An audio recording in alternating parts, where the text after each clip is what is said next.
जब कोई लड़की आगे निकलती है या घर से बाहर निकलती है तो उसकी लाइफ में बहुत सारी ऐसी बेड़ियां होती हैं। जब मैंने अपने पापा को बताया कि इस क्लास में भी मतलब मैं पढ़ती थी, लेकिन पढ़ने के बाद 9th क्लास में जब मैं थी तब मेरे पापा ने कहा कि अब है। तो मेरे पापा ने कई लोगों से कहा कि बेटी ऐसा करना चाहती है और मैं समझ नहीं पा रहा कि मैं क्या करूं। सबसे पहले क्या होता है, जब आप हर कोई ड्रीम के लिए आप बताते हो किसी को तो फैमिली से ही आपको टॉर्चर झेलना पड़ता है। लेकिन वो सफ़र जो मेरा हुआ वो जितना मेरे लिए मुश्किल था उससे ज़्यादा मेरे पेरेंट्स के लिए मुश्किल था। मेरा नाम रिजवाना खान सैफी है। मैं यूपी डिस्ट्रिक्ट हापुड़ पिलखवे से हूँ। पिलखवा एक छोटा सा कस्बा है उत्तर प्रदेश का, जो बहुत ज़्यादा टेक्सटाइल के नाम से फेमस है और यहाँ बहुत ज़्यादा बेडशीट वगैरह का काम होता है और मैं इसी कस्बे से बिलोंग करती हूँ। पर्वतारोही की पहचान मुझे 2013 से मिली थी, जब मैंने basic mountaineering course, advance mountaineering course Jawahar institute of mountaineering and winter sports Pahalgam Kashmir से मैंने किया था। मेरा जो ड्रीम था वो था माउंट एवरेस्ट क्लाइंब करना। बचपन से मेरी हॉबी थी कि मैं अपना एक ऐसा फील्ड बनाऊं, एक ऐसी पहचान मिले मुझे, जो एक हर लड़की का एक सपना होता है कि हमें हर चीज़ के लिए जाना जाता है कि आप खाना बनाने में या किसी भी काम में आप फेमस रहो, लेकिन आपको एक ऐसी पहचान मिले जहाँ आपको गर्व से कहा जाए ये मेरी बेटी है या मेरे बेटा। हम जिसका कुछ बहुत सारे रिलेशन में नहीं भी होते, लेकिन फिर भी उन्हें इस बात का गर्व होता है कि वो बेटी है, उसने इतना बेहतर काम करा। तो मैं उस फील्ड में जाना चाहती। तो मेरी जो बचपन से ये ख्वाब रहा कि मैं एवरेस्ट क्लाइंब करूं और ये मैं छोटी सी थी तब से मेरा ये ड्रीम था। लेकिन इस ड्रीम को पूरा करने के लिए मेरे पापा ने मुझे बहुत ज़्यादा सपोर्ट किया। जब मैं अपने पापा को बताती थी तो मेरे पापा ने कहा कि इसमें तो मैं पहुंचाऊंगा, लेकिन उसके लिए ज़रूरी है कि तुम्हें खुद से मजबूत होना पड़ेगा और मैं तुम्हें जब भी सपोर्ट करूंगा जब मुझे इस बात का भरोसा होगा कि तुम खुद से मजबूत हो, लड़ सकती हो। ऐसा नहीं किसी से लड़ाई झगड़ा तुम्हें करना है, नहीं, तुम्हें अपने आप से मजबूत बनना है, ताकि जब तुम कभी अकेले रह जाओ ना तो खुद अपनी रक्षा कर सको। इसलिए तो मेरे पापा ने 2010 में मुझे वुशु के लिए भेजा, ताकि मैं प्रैक्टिस कर सकूं अच्छी सी, ताकि मुझे विश्वास हो जाए कि अब मैं अपने आपे में खुद एक ताकतवर हूँ, कि मुझे डर नहीं है। डर सबसे बड़ा होता है कि किसी भी चीज़ में अगर आपने डर को काबू पा लिया तो आप हर चीज़ में आगे बढ़ जाएँगे। और उस डर को निकालने के लिए मेरे पापा ने मेरी तैयारी करवाई बहुत अच्छे से और उसी के बीच में ना वो जॉब भी छोड़नी पड़ी, जिस जॉब मेरे पापा करते थे। क्योंकि जब कोई लड़की आगे निकलती है या घर से बाहर निकलती है तो उसकी लाइफ में बहुत सारी ऐसी बेड़ियाँ होती हैं। बेड़ियाँ कह सकते हैं कि लोगों की आलोचना और इतना सारा सुनने को मिलता है, तो मुश्किल होता है ज़िंदगी के सफ़र को शुरू करना। तो जब मैंने अपने पापा को बताया कि इस क्लास में भी मतलब मैं पढ़ती थी, लेकिन पढ़ने के बाद 9th क्लास में जब मैं थी तब मेरे पापा ने कहा कि अब है। 2 साल तैयारी मेरी करवाई काफ़ी अच्छे से, लेकिन बेसिक माउंटेनिंग कोर्स के लिए मेरे पापा ने मुझे सपोर्ट किया उसमें और सब अपने लोगों से बातचीत की जो उनके फ्रेंड थे, तो उन्होंने बताया कि ऐसे-ऐसे होगा। तो मेरे जब कोर्स के लिए मुझे फॉर्म फिलअप किया गया, सपोर्ट किया, तो मेरे पापा ने कई लोगों से कहा कि बेटी ऐसा करना चाहती है और मैं समझ नहीं पा रहा कि मैं क्या करूँ? तो कहा नहीं रहने दो, लेकिन मेरे पापा ने मेरी तरफ देखा तो कह रहे करना है। सो मुझे बेसिक माउंटेनिंग कोर्स के लिए मुझे मई 2013 में कश्मीर भेजा गया। पापा मेरे साथ थे और उस टाइम कंडीशन ऐसी नहीं थी, मतलब कि बहुत सारी चीज़ें, बहुत सारे, अब ये नहीं कि आपके पास बहुत सारा फाइनेंस हो। सपने देखने के लिए फाइनेंस की ज़रूरत नहीं पड़ती, लेकिन उसके लिए आपको अपना आप को मजबूत करना पड़ता है और इतना मजबूत करना पड़ता है कि आपको पहला डर और दूसरे अपनी ख्वाहिशों को मारना पड़ता है। मेरे पापा ने रास्ते में जब एक कश्मीर जाते हुए एक जगह आती है पत्नी टॉप, तो मेरे पापा ने ऐसे दिखाया वहाँ से कि ये जो जगह है ये है पत्नी टॉप और यहाँ से जो ज़िंदगी की अब शुरुआत होने वाली है वो ये है कि अब हम थोड़ा-सा दूर है, वहाँ कोर्स के लिए तुम्हें रहना है। और मैं अपने पापा के इतनी क्लोज़ हूँ क्योंकि मुझे अपने पापा के साथ ही खाना खाना होता है और सारी चीज़ें मुझे मुझे अच्छा लगता है। मैं अपने पापा के साथ जाना, कहीं भी जाना या आना, कोई भी काम करना मैं अपने पापा के साथ जाती हूँ। लेकिन वहाँ जब मेरा फर्स्ट डे स्टार्ट किया तो मेरे पापा ने मुझे समझाया कि बेटा, यहाँ ज़िंदगी की शुरुआत की पहला दिन है और इसमें जितना तुम अच्छा कर लोगी, तुम्हें आने वाले टाइम के लिए उतना ही बेहतर होगा। कोर्स मेरा कंप्लीट हुआ और सभी का जो उस्ताद थे, मेरे मैम थी, उन्होंने मुझे बहुत सहयोग दिया। सभी का, जो स्टूडेंट थे हम सभी, और मुझे फर्स्ट एंडोरेंस अवार्ड उसमें पहली दफ़ा मुझे मिला। तो जब मेरा बेसिक कोर्स होगा उसके बाद हमारा हुआ 2013 में एडवांस माउंटेनिंग कोर्स, तो उसके दौरान मैंने एक पीक क्लाइंब करी थी, माउंट स्टॉक कांगड़ी 6135 मीटर।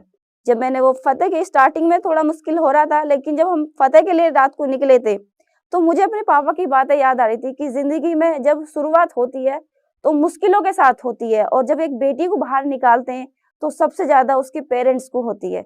तो ये अब तुम देखना कि मैं यहाँ पर हूँ, लेकिन तुम्हारी चुनौतियाँ तुम्हें उस माउंटेन में हैं, तो उन्हें स्वीकार करके तुम्हें आगे बढ़ना है। लाइफ को जो हो रहा है उसे छोड़ दो, लेकिन आगे बढ़ो। जब मेरा लास्ट डे समिट था, समिट के लिए हम निकल के जा रहे थे, 12:05 में जब स्टार्टिंग हमारा हुआ, तो मेरे उस्ताद ने ये कहा था कि देखो, हम जो जा रहे हैं वो चाँद पर जा रहे हैं और चाँद तक पहुँच जाना है। तो मुझे तो सोचता है ना कि हम अच्छा करने जा रहे हैं, क्योंकि मैं जो किसी को अपना प्रेरणा मानती हूँ उसमें, तो मैं कल्पना चावला को मानती थी उनको।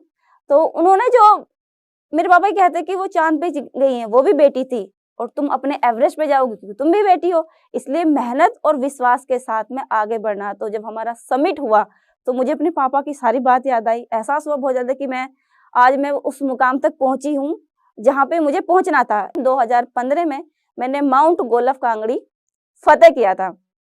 जब वो मेरा फतेह हुआ था, तो इस बात का मुझे भी भरोसा था और मेरे पापा को भी भरोसा था कि जो उसने बोला था उसके लिए वो धीरे-धीरे स्टेप बाय आगे बढ़ रही है, और यहाँ से मैं खुद में हिम्मत रखूँगा।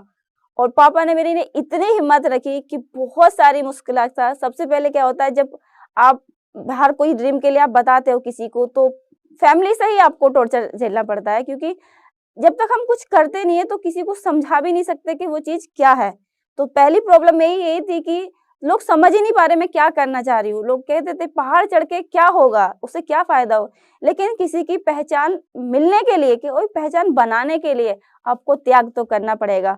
मैं कई साल तक ना तो लोगों से पापा ने कभी मिलाया किसी से, और ना कभी किसी से बातचीत कराई, क्योंकि अगर हम बातचीत करेंगे तो हमें लोगों का ध्यान भटक जाएगा। लेकिन वो सफ़र जो मेरा हुआ, वो जितना मेरे लिए मुश्किल था, उससे ज़्यादा मेरे पेरेंट्स के लिए मुश्किल था। लेकिन दोनों ने हिम्मत रखी थी, हम आगे बढ़े। उसके बाद मैंने किया माउंट कुन 7077 मीटर, लेकिन वेदर कंडीशन थोड़ी खराब थी, उसकी वजह से हम कैंप 2 तक ही हमें वापस आना लगा। लेकिन वहाँ लोगों का रुझान आया कि क्या होता है, इतना सारा फाइनेंस खर्च किया, इतना सारा मुश्किल है, तो ज़िंदगी में उतार-चढ़ाव आते हैं, हार जीत भी होती है, हमेशा ये नहीं होता कि आप जीत ही रहे हैं। के बाद मैंने माउंट यूनाम पीक 6111 मीटर फतेह किया, और बहुत अच्छे से वो मेरा फतेह हुआ, मेरी पूरी टीम का साथ में, और सभी लोग बहुत अच्छे से थे। उसके बाद मैंने फ्रेंडशिप पीक 5289 मीटर फतेह किया, वो मेरा बहुत अच्छे से कंप्लीट किया। और माउंट दंगमाचन, वो मैंने 5258 मीटर थी, वो मेरे फतेह हुआ बहुत अच्छे से। फालू ट्रैक विंटर ट्रैक मैंने कंप्लीट किया। केदारकंठा विंटर ट्रैक 1 जनवरी को मैंने कंप्लीट किया था। लेकिन जब फाइनेंस की प्रॉब्लम हुई, तो हमने लोगों से कहा, तो लोग उस टाइम मेरे लोगों ने बहुत मजाक भी उड़ाया कि उड़ता है सभी का। लेकिन मेरे पापा हमेशा इस बात से ये रखते थे कि मजाक उड़ रहा है तो अच्छे के लिए उड़ रहा है या बुरे के लिए, उस पर आप फोकस मत करो, आपको हिम्मत के साथ लड़ना है। क्योंकि अगर आप तारों से मिलने की इच्छा रखते हो, तो चांद तक पहुंचने के लिए आपको हिम्मत के साथ, जज्बातों के साथ और अपने काम के साथ आगे बढ़ना है।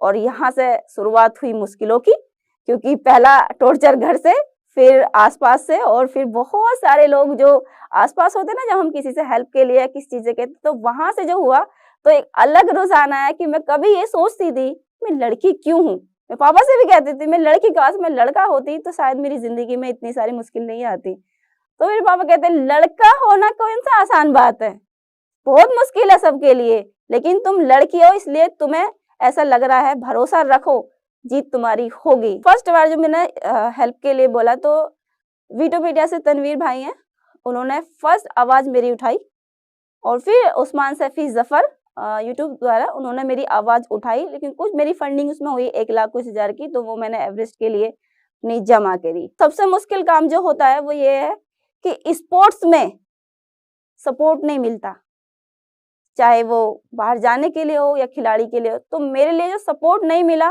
वो मेरे लिए बहुत मुश्किल हो रहा था। मैंने हिम्मत रखी, हौसला भी रखा, लेकिन हिम्मत कभी तोड़ने नहीं दी मैंने खुद को। अपने आप को इस बात का मजबूत रखा कि चाहे हालात जो भी हों, मैं तो नहीं डरूंगी। आज लोग मजाक उड़ा रहे हैं, ठीक है मजाक उड़ाइए, उनकी सोच उतनी है। मैंने अपनी सोच को उस मुकाम पर नहीं ले जाना है, मैंने अपनी सोच को उस एवरेस्ट तक लेके जाना है।